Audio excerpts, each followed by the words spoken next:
Ministerio del Exterior de Serbia emitió una protesta verbal al embajador de Australia por lo que calificó como un trato inapropiado e inhumano contra el tenista serbio Novak Djokovic, luego de que el gobierno de ese país le negó el permiso de estancia por no cumplir con las medidas de salud. Sobre esta situación conversé más temprano con el periodista y escritor Alberto Lati. La realidad es que hay dos puntos. El primero, el debate muy pertinente sobre los antivacunas, reflejados en el deporte sobre todo en dos nombres, Novak Djokovic y Kyrie Irving en la NBA, aunque hay algunos más. Ese es un punto.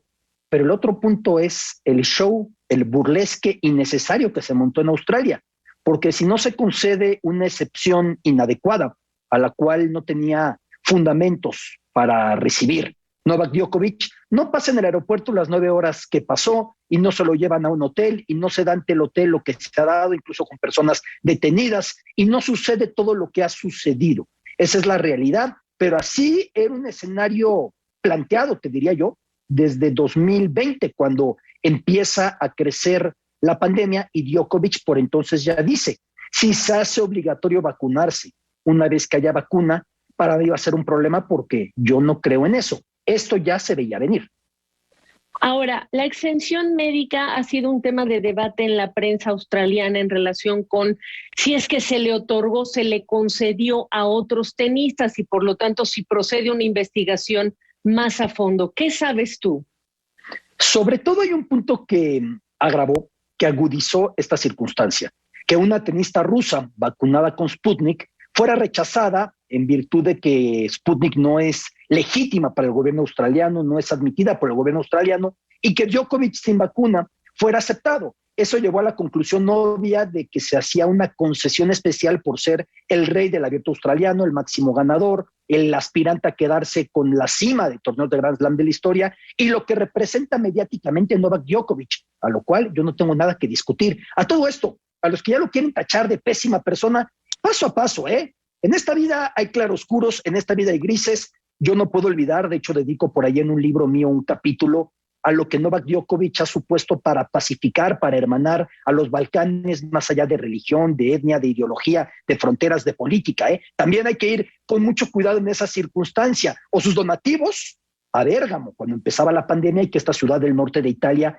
fue azotada trágicamente, luctuosamente, por tantas muertes, sus donativos muy importantes, ¿no? No podemos colocar esas etiquetas, pero Novak Djokovic es antivacunas y en ese discurso antivacunas es difícil entrar, por más que yo crea en la ciencia con todo mi ser, pero aquí el problema fue la excepción que se le concedió sin que se haya entendido por qué, y luego la disputa del primer ministro australiano, y luego entender una cosa, Gabriela, en marzo hay elecciones federales en Australia, un tema que termina mezclándose con esta circunstancia, con tantos australianos que no pudieron entrar a su propio país para ver a un abuelo enfermo, un papá enfermo, un hermano añorado y tantos etcéteras, y Djokovic con esa excepción que finalmente fue anulada.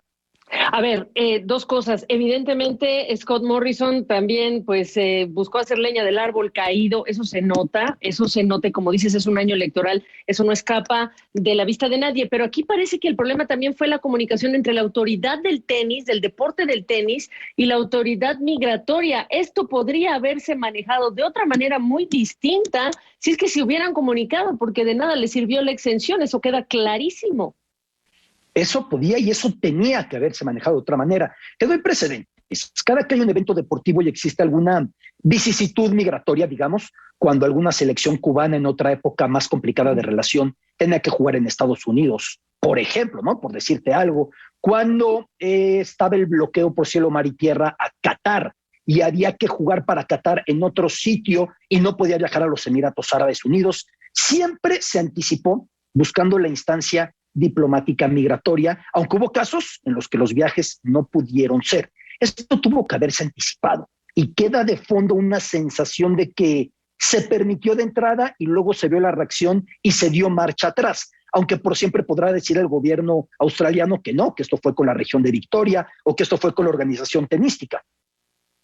Pero es un evento internacional. Dos preguntas para cerrar. Hablabas de la figura de Djokovic en relación con la historia, este tenista serbio, etcétera. Preguntarte entonces, la reacción de la familia, la reacción del jefe de Estado de Serbia a estas horas, ¿también habría que pedir calma o cabeza fría o les das la razón?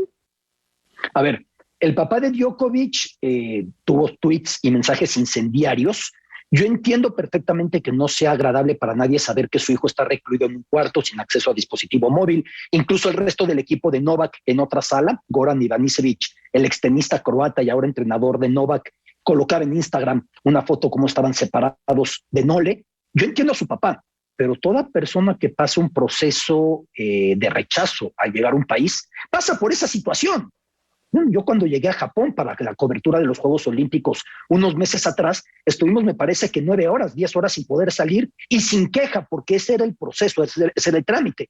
Lo que pasa es que Australia sí quiso dejar muy claro que una vez llegado Novak no haría ninguna diferencia. Con su papá yo no puedo estar de acuerdo de ninguna manera. Ya después el presidente serbio pues se suma a esta tendencia, me parece que le puede explotar en la cara, porque entonces yo no sé si el pueblo serbio pueda atender a una postura antivacunas, pero eso ya es un tema diferente. Hay que tener muy claro lo que representa Novak Djokovic para el pueblo serbio. Por ahí hay un libro maravilloso que habla del orgullo de Serbia, del orgullo de los Balcanes. El niño que se crió en un refugio antibombardeos, con sus padres no viviendo ahí, cuidado por su abuela, que cuando escuchaba la alarma de bombardeo se iba a esconder. Representa demasiado Novak Djokovic para Serbia, como representa para el tenis, para el deporte en general. Está en un pedestal en ese sentido. Y el presidente serbio se suma a esto con una crisis diplomática.